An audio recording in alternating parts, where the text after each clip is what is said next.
विचार करा, भारतात एक असा मोठा उत्सव आहे जिथे लाखो लोक येतात, पण त्याची तारीखच कॅलेंडरमध्ये नाहीये. ऐकूनच विचित्र वाटते ना? चला, आज आपण अंगणेवाडीच्या याच रहस्यमय आणि जबरदस्त आकर्षक उत्सवाचा शोध घेऊया. चला एक कल्पना करूया. एक असा उत्सव जिथे श्रद्धा आणि परंपरा यांचा एक असा काही संगम होतो जो एका भव्य सोहळ्यात बदलतो. आणि इथे किती लोक जमतात याचा अंदाज आहे? दरवर्षी तब्बल 10 लाखांपेक्षा जास्त भाविक. म्हणजे तुम्ही जिथे बघाल तिथे फक्त माणसांचा महासागर दिसतो, भक्ती आणि ऊर्जेचा एक प्रचंड कल्लोळ. पण या सगळ्याच्या मागे एक मोठं गूढ आहे. विचार करा, एवढ्या मोठ्या उत्सवाची निश्चित तारीख कोणालाच आधीपासून माहीत नसते. कमाल आहे ना? पण हे शक्य कसं होतं? तरी काही कुठली काल्पनिक गोष्ट नाहीये, ही आहे मालवणच्या अंगणेवाडी जत्रेची खरी कहाणी. चला तर मग या अद्भुत रहस्यावरून पडदा उचलूया. आपली ही गोष्ट सुरू होते ती कोकणात, सिंधुदुर्ग जिल्ह्यातल्या आंगणेवाडीत. म्हणजे बघा, एक अगदी शांत, निसर्गरम्य गाव, जे वर्षातून एकदा लाखो लोकांच्या उत्साहाने आणि ऊर्जेने अक्षरशः जिवंत होऊन जातं. पण प्रश्न हा आहे की एवढंसं गाव इतक्या लोकांचं लक्ष वेधून कसं घेतं? हे समजून घेण्यासाठी आपल्याला त्याचं खोलवर रुजलेलं सांस्कृतिक आणि धार्मिक महत्त्व जाणून घ्यावं लागेल. बरं का, आंगणेवाडीला कोकणचं पंढरपूर म्हणून ओळखलं जातं. हे एक जागृत देवस्थान मानलं जातं, म्हणजे जिथे देवीचं अस्तित्व प्रत्यक्ष अनुभवता येतं, अशी भाविकांची पक्की श्रद्धा आहे. आणि इथली भराडी देवी नवसाला पावणारी म्हणून इतकी प्रसिद्ध आहे की महाराष्ट्र, गोवा आणि अगदी कर्नाटकातूनही लोक आपले नवस बोलायला आणि फेडायला इथे येतात. आणि हो, एक खास गोष्ट म्हणजे या संपूर्ण गावात मद्यपानाला पूर्णपणे बंदी आहे. तर मग या अशा विलक्षण उत्सवाची सुरुवात झाली तरी कशी? याची मुळं आहेत एका फारच आकर्षक आख्यायिकेत. ही गोष्ट आहे सुमारे 400 वर्षांपूर्वीची. एका मराठा अधिकाराच्या लक्षात एक विचित्र गोष्ट आली. त्याची एक गाय रोज एकाच जागी जाऊन आपल्या पाणा सोडत होती.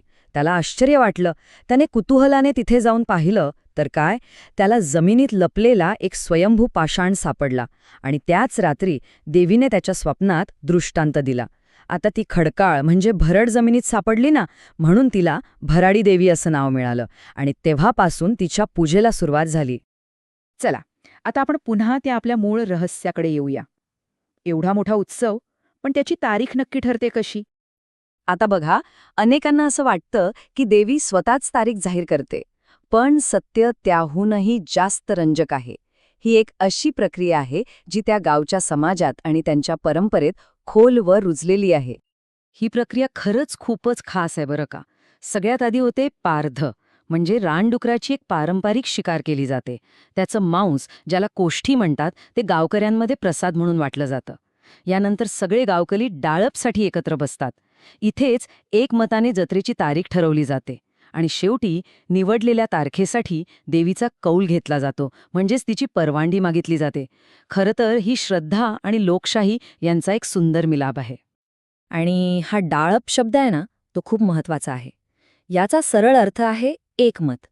बांबूच्या चटाईवर बसून घेतलेला हा निर्णय या उत्सवाच्या मुळाशी असलेली जी सामाजिक आणि सामूहिक भावना आहे ना, त्याचं प्रतीक आहे.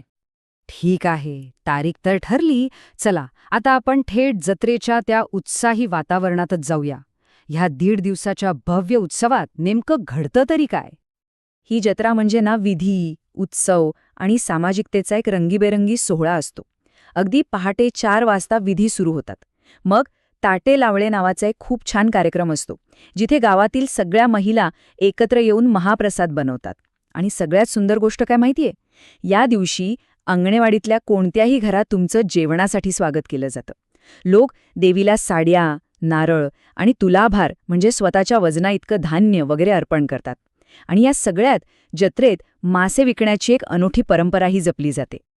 बरं, आजच्या या आधुनिक जगात या प्राचीन उत्सवाचं स्थान काय आहे? चला, आजच्या काळात त्याचं महत्त्व आणि त्याचा प्रभाव काय आहे ते पाहूया.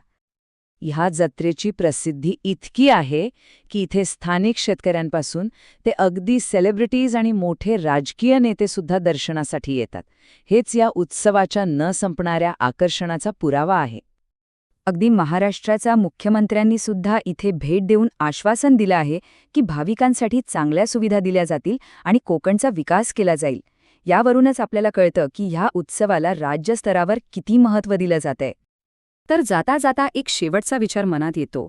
ज्या जगात प्रत्येक गोष्ट कॅलेंडर आणि वेळापत्रकानुसार चालते, तिथे एक शिकार, एक सामाजिक एकमत आणि दैवी आशीर्वादाने ठरणारा हा उत्सव आपल्याला समाजाची ताकद आणि अतूट श्रद्धेच्या सौंदर्याबद्दल काय शिकवून जातो, यावर नक्कीच विचार करण्यासारखा आहे.